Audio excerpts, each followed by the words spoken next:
Welcome to this edition of Respond to Resilience. I'm David Dashinger, along with my co-host, Bonnie Rumely. We invite you to like and subscribe to our YouTube channel, Respond to Resilience. We're also on Facebook, Responder Wellness Inc., pbsradio.com, Spotify, Apple Podcasts, and our website is respondertv.com. On this edition, we'll be speaking with Pete Elste, police officer, about peer support, first responders asking for help, first responder health and wellness, and Pete's own story of addiction right after this. In this family, more of us die by our own hands than by the hazards of the job. In this family, up to a quarter of 911 dispatchers have symptoms of PTSD. In this family, our mental health and wellness are in crisis, while responders are quietly suffering. In this family, many struggle with job-related stress, burnout, trauma, sleep disruption, substance abuse, and marriage problems. In this family, we can help the helpers with vital information and resources, resilient strategies, and success stories of overcoming the obstacles. In this family, no one is alone. Welcome to Respond to Resilience with co-hosts retired Lieutenant David Dashinger, Dr. Stacy Raymond, and Bonnie Rumely, LCSW EMTB.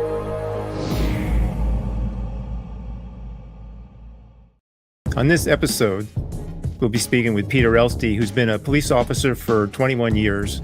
Pete started his career working 4 years with the NYPD 73rd Precinct in Brownsville, Brooklyn. And during his short time with NYPD, he was part of the Street Narcotics Unit and Community Conditions Unit.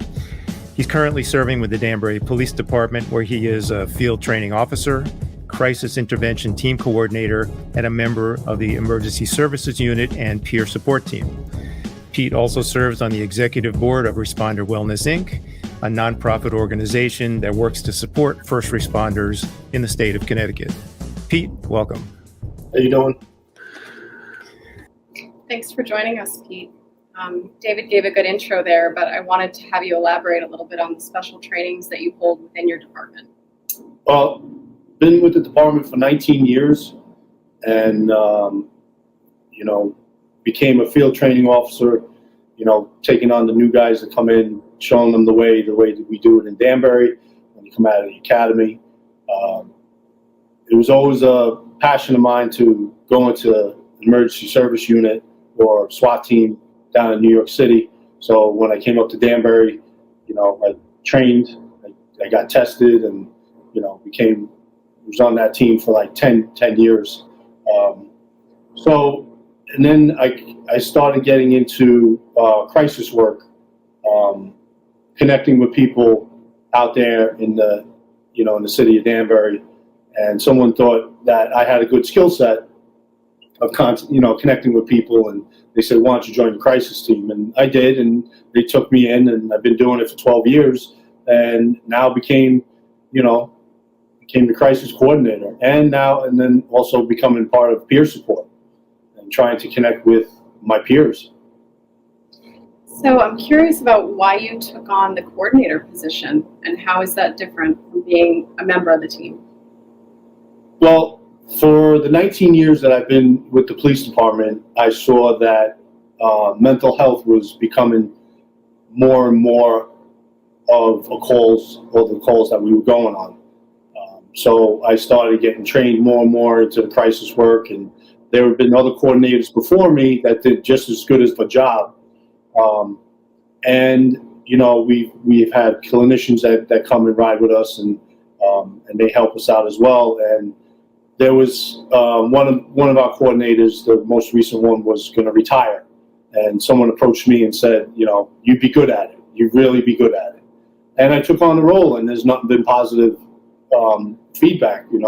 Getting a schedule out for the CIT officers, getting the clinician where it needs to be, putting out the training and teaching people how to actually connect with people who are in crisis. When these officers or even you are in the field doing this crisis, would you call it intervention or just the crisis team?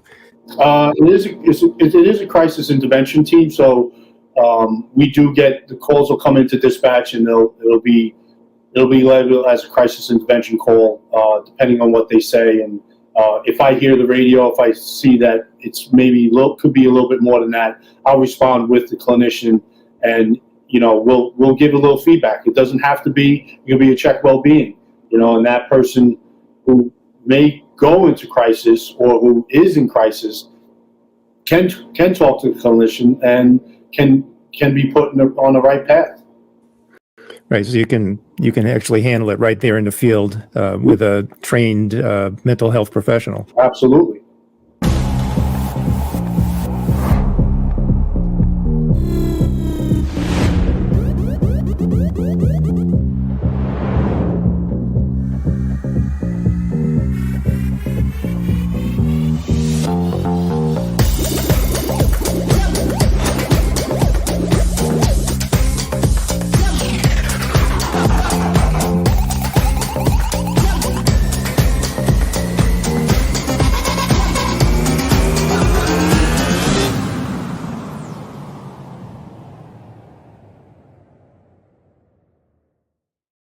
So I've gotten to know you pretty well over time, Pete, and I was hoping that you could talk a little bit about your own struggles. I know that David mentioned it in the introduction, but I can't help but wonder if taking on the crisis team is part of your post-traumatic growth period.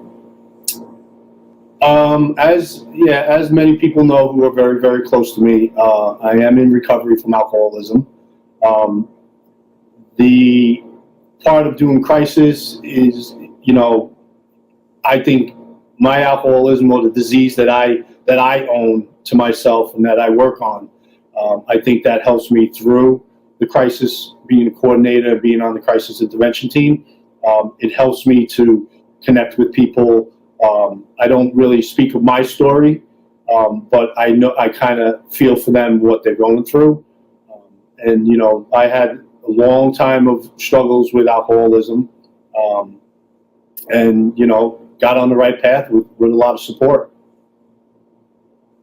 So just to talk a little bit about that, what keeps you grounded in your work? Because your work is very intense. So what allows you to be grounded in your recovery work? Well, to go back a little bit, with the alcoholism, my structure throughout the day was different than it is now. You would deal with the calls at work, going into work, and whether it be the politics of the job or just the job itself is stressful itself, and I believe it's gotten worse. But the things that keep me grounded was a change in structure. Was a change in structure, was building a support group, being close to people who supported me, who understood my path, the way I was going to, and that they were there to support me. It's something that I needed to change in my life, because the path I was going down, I don't believe I was going to finish 25 years. The path I'm on now is awesome. And I thank that to the new structure that I have.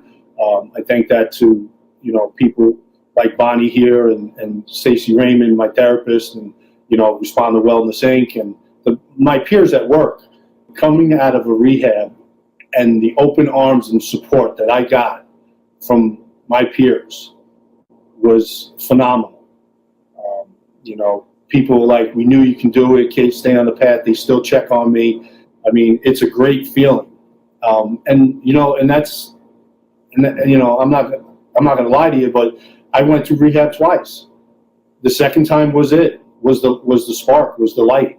The light bulb went on. I created, like I said, a new structure, a new support group, and I took it very seriously, because I want to live my life, and that's important to me. And I want to be there for the people who are there for me. My family is a huge support as well, even though they're back in New York, and I have friends still in New York, and they know my recovery. They're there to support me. They check on me once in a while. They say, "Hey, how you doing?" And it's different now from somebody asking me, "Hey, how are you doing?" A couple of years ago, because they want to know if I was drinking. Right. Or are you hungover? Are you 100% at work? Now they're asking me, "Hey, how you doing? You look great. what are you doing? Now the questions are coming out. How did you do it? And I like to share that with my peers. You touched on something, and I think we've talked about this on another episode, where responders looking for a therapist, they may want to make sure that therapist has experience working with first responders for it to be the most effective experience. Pete, in your journey, how did you find it was important to seek help and support with alcohol with people who understand the culture of the police department and what your life is like? Well, I was in denial for a long time. People would tell me, "Hey, you drink too much. You're doing this too much. You need to speak to somebody." I was in the old school mainframe where, you don't go and do that. You're a first responder. You're stronger than that. Don't say anything. Keep it to yourself. And that's the way. That's pretty much the way I was brought up too. If there was nothing positive to say, don't say it. So you weren't walking around saying, "Hey, I'm an alcoholic. I need help." You wouldn't do that. Right. Now, like I said, I was in rehab twice. The first time I called on myself. I thought that was it. I was with my son, and even my son said, "Make the call," and I made the call, and I went away. But that structure at that rehab wasn't what I needed.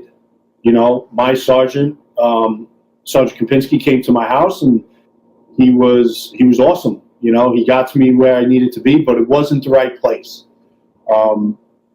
There was one first responder there, and then within 2 weeks he was gone because he did his time. The second time around, I came back. I said, "Yeah, I got this," and that's probably the worst thing you could say. I got this, and I didn't do AA. I didn't do, I had a therapist. I didn't take it very seriously. So the second time I go in, I walked in saying, I'm doing this the right way. And as soon as I walked in, I sat at a table, and at that table were all the first responders. And that's what I needed. I needed that family. I needed that structure. Our stories are the same, just a different department. We basically told the same story. We're like, "Yeah, you did that too," and that unity that I had in rehab just drove me, get up in the morning, go to the gym, start eating healthy, doing the exercises, going to the classes, asking the questions. How do I do this? How do I become better? It's okay to ask for help. That was a big thing because, I need help with this. This is what I need to talk about. You talk about therapists. I've gone through, before I met Dr. Stacy Raymond, I went through probably about 4 or 5 different therapists. And, they tried, but they didn't understand first responders. Dr. Stacy Raymond does. And she has a background in it. And we connected, and that's what I needed. That was a part of the puzzle that I needed. I unloaded 32 years of emotion. This job isn't a joke, and it can hurt you. How does yoga or meditation help with that? Coming to terms with who you are. Nobody calls us because they're having a good day. It's really the suicide that becomes a huge issue. People are more trustworthy with the dog. Sleep deprivation helps them either be better or worse. Completely secretive when we started this. So it's pretty much taboo. Take care of the people next to you. First responders really being open about what they're struggling with. If we know that, let's raise awareness. Brings you together to talk about it, and it tells you you're not alone.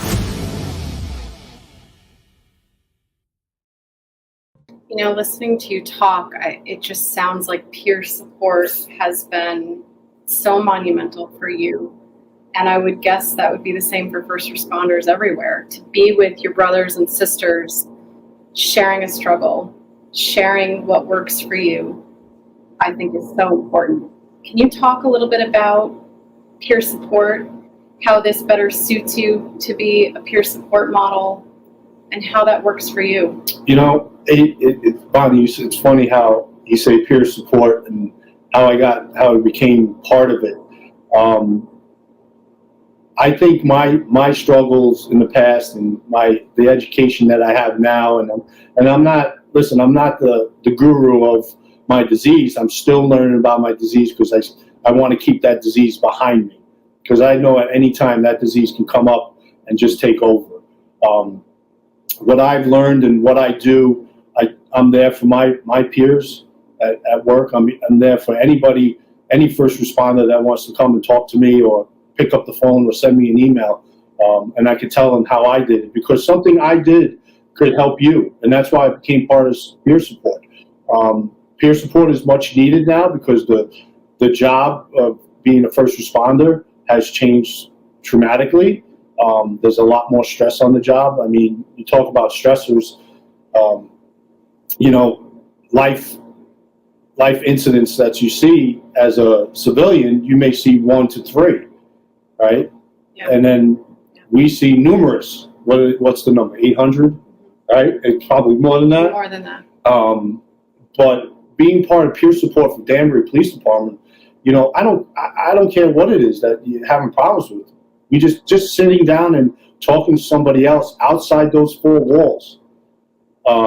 Meet me for a cup of coffee. Come to my house. Meet me. Go for a walk or something. Just to talk about it. It'll help. And we can work on something else. You want to talk to me outside of peer support and not a peer support, as a friend, as a person, I can do that too. Being in peer support I said this the other night at a meeting. I became part of peer support because somebody said to me, hey, people do understand what you went through, but they don't know the whole story. But you'll be good to help them. And I said, absolutely. And I want to give back to those peers because of what they did for me when I was away twice. So I want to give back to them. And you certainly do that in your department, but also outside. Could you talk about the group that you started in the last year? So when I came out of rehab in 2020, been sober ever since, been going to my meetings and going to peer-to-peer on that you guys have, on Fridays. I just, it came to light that I was traveling to North Haven a lot to an AA meeting. Now, in the beginning, AA meetings were like taboo to me. I was like, I don't need to go there. I don't need to talk about my lawnmower broke and then I drank, or this, or I got yelled at and I drank and this. I needed that first responder family again. And I did my research on AA groups for first responders, and North Haven was up there. And actually, Dr. Stacy Raymond turned me on to it as soon as I came out. Reached out to the guy who's in charge of it in North Haven, and he took me in open arms. I mean, I still go there. I still go on Zoom with them, and they've been great. And I just felt that something needed to be close by. So, along with other first responders, we created one in Danbury. It's called Line of Duty. And we've been going, listen, it's a small group, but a small group starts and it gets bigger and it gets bigger. And we're there. We do it Sunday mornings at 8:30 in Danbury. And it's been great. That just having that support and that family is what was needed. And someone who may be part of that group who's interested in the meeting, how can they find out about it? It is posted on the AA websites, or they can email me, and I can give them the dates and and the times and stuff like that. It's like I said, it's every Sunday at 8:30. You can, like I said, they can have my contact, and they can it's like I said, it's everything's confidential. The location's confidential. It's just between first responders, and it's actually for veterans as well. So it's really close, and it helps. Great. We're going to take a quick break, and we'll be back speaking with Pete Elste right after this. Our mission at Responder Wellness, Inc. is to subsidize or provide free of charge safety equipment and wellness services to first responders, including police officers, firefighters, EMS personnel, and 911 operators throughout Connecticut. Resources include scholarships to train new EMTs, a responder and veteran-only AA group in Danbury, Connecticut, as well as police vests, a fire and EMS boot program, yoga classes, gym memberships, and T-shirts. The founder of Responder Wellness, Inc. co-leads a peer support group sponsored by Fairfield County Trauma Response Team. Responder Wellness, Inc. is a nonprofit 501c3. Find us on the web at responderwellness.org, on Facebook at Responder Wellness, Inc., or email us responderwellness@gmail.com. Responder Wellness, Inc., putting responders first. Welcome back. My co-host Bonnie Rumley and I are speaking with Peter Elste from Danbury PD. Pete, let's just pick up where we were speaking about your journey to sobriety. Can you tell us a little bit about some of the things that have worked and maybe some of the things that haven't worked that you found? The couple of things, the things that have worked is me being open about it. One thing I do that does help me is I do talk to people about it, and with my peers, I'll joke around with it, and I'll bring it up, and I have no problem sharing with people. My structure has changed. I got back in the gym. I got back into cooking healthy, doing meal prepping. I don't let the job, when I leave the job, I leave the job. When I walk out the door after 8 hours, 16 hours, that's how I leave it. And I've learned to do that. I've learned that I can go back and ask for help if I'm struggling. I have a sponsor. I have a sponsor who is actually my trainer, so he keeps tabs on me. I have a very close friend that keeps tabs on me. We speak almost every day. I have the peer-to-peer on Fridays. I have my AA groups. These are the things that work for me.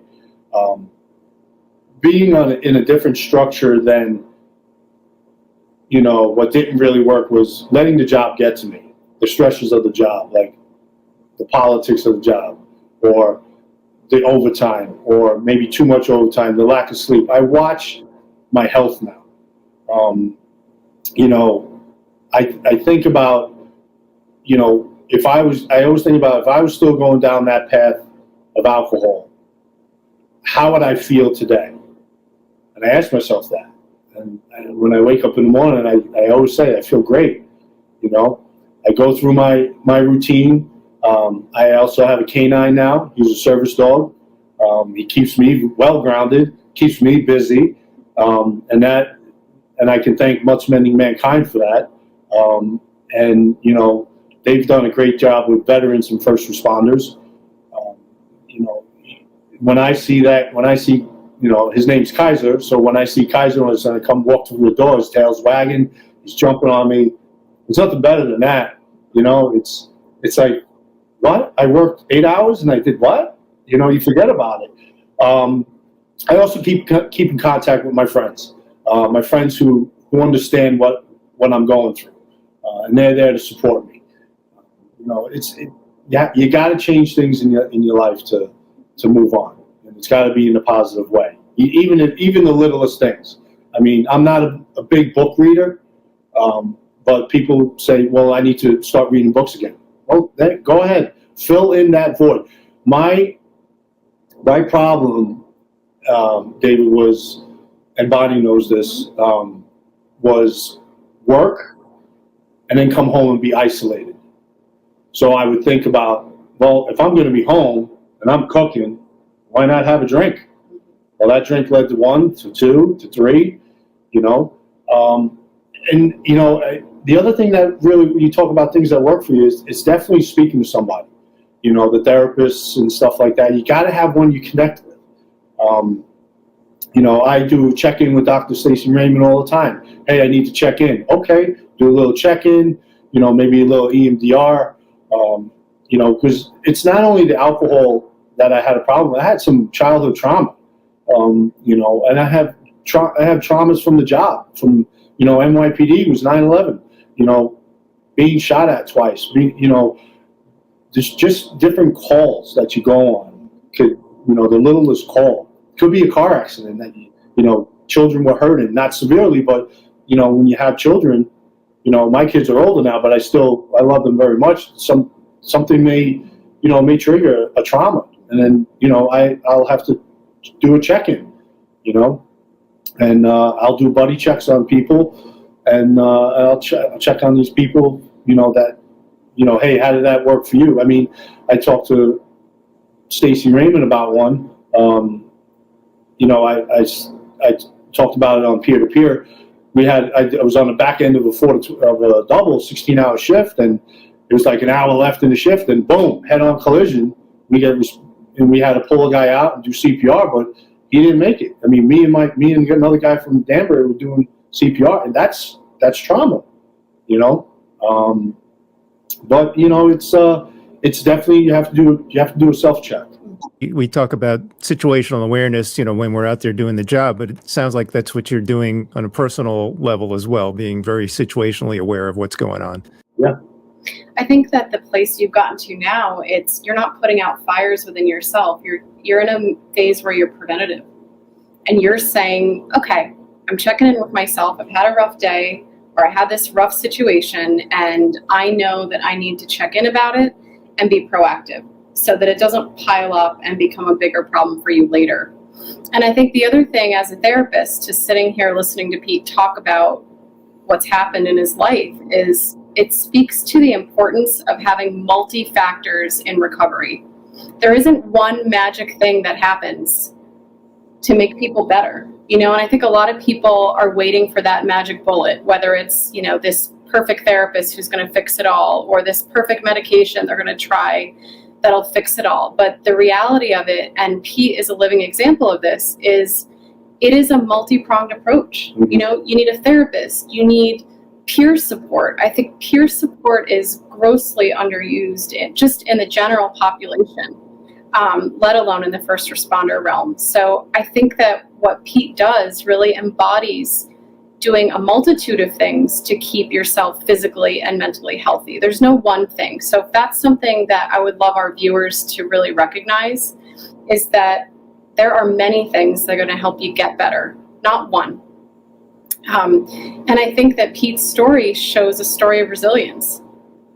He's been able to go through those struggles, be on the other side, and now help his peers and really be a model for his peers. And that's a feat. Yeah. I mean, the one thing I could tell everybody is,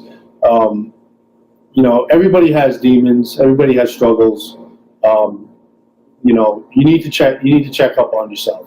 And it's not a sign of weakness to ask for help.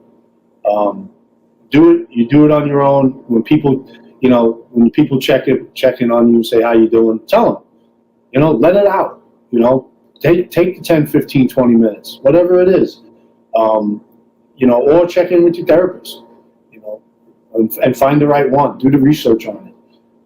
You can't let it, I know there's so many examples of, the boiling pot and it overflows, and the tea kettle that bursts out and stuff like that. You're holding everything in. You got to let it out. You got to do different events. Something in your life that makes you happy. That makes you happy. It doesn't have to make somebody else happy. It's like, I'm going to go for a walk today for 2 miles with Kaiser. That makes me happy. Why? Because it makes him tired, and then I get to do what I want. But no, it definitely a self-check, and definitely you got to ask for it. Whatever help it is. Do you think the stigma is going away a little bit in terms of asking for help, mental help, or peer support, or any of those things? 21 years on the job. I never thought, to be honest with you, I'd do 20. I should be retired by now if I stayed in NYPD, which my partner in New York, in October texted me. He's beginning of October. He goes, "Hey, we just had our 21st anniversary. Our anniversary. We could have been retired." And I'm like, "Oh yeah, if I stayed there, where could I have gone and stuff?" But yeah, I remember, it was an old school first responder thing that you never ask or you never tell. You never ask for help because you're always afraid of being put on the bench in a sports sense, being put behind the desk or taking your badge and your gun. There's support out there that you can ask for that, you can still do your job. It's out there. You have to ask the right person. I have one more question for you. If you were to, let's say you went into a police academy today, into the new recruits and their training, what would you want them to know about mental health and about everything we just talked about? What would your message be to those new people going out there in the world? One, definitely keep yourself healthy from mental health reasons. It's, again, we'll go back to the asking for help when needed. I don't care if you have 30 days on the job, something could trigger you, like, I'm not comfortable with this. And you need to talk about it. Reach out to your peers. If you have a peer support in your department, reach out to them because they're the ones that have the resources or the lists or some sort of door that they can open up where you have to take that first step. I would tell them the job is not bad. Don't get caught up in the negativity of it. Yes, it's on both sides, positive and negative stuff, but you still got a job to do. Do I love my job? Now I like it even more. In the past, when I was, in that stage, I was salty. I still get a little salty sometimes, but I do a check-in, and I go back to where I should be. Talking to those young guys is, make time for yourself, make time for your family. Don't let the job consume you. You talk about overtime a lot. We were talking about it earlier. 16 hours a day for 4 days straight. Make time for the family. That's where and give yourself, like, when you get home, like maybe 30 minutes to decompress, and then you can be a family again, or be with your significant other, or I don't want to say be human or normal again, because one thing I learned in rehab, we were strangely insane, and you gotta come back. You gotta bring yourself back. Right. These are all great tips, I think, for avoiding burnout and maintaining a healthy career, which you've obviously done. There any other tips you have for people in terms of burnout? I know I talk to a lot of other first responders, and it's the job itself can be overwhelming, can be stressful at times, and we chase the money because of the overtime, but you definitely have to make time for yourself. You definitely do. Do something that you like. I met a guy in rehab. He loves Bob Ross. Loves to paint. And he sends me pictures all the time. He's retired from New York City Fire Department. He's in Florida. He invites me down all the time, and he's out on his porch painting. He's got a canvas and everything. Do something you like. You have to definitely take care of yourself. And just enjoy it. You can't burn out. That extra shift, is it really worth it? Are you 100% the next day? Are you 100% when you get home? You definitely. It's on the health wise. You definitely have to take care of yourself. I can say this as a friend, as a peer, as a leader of the group.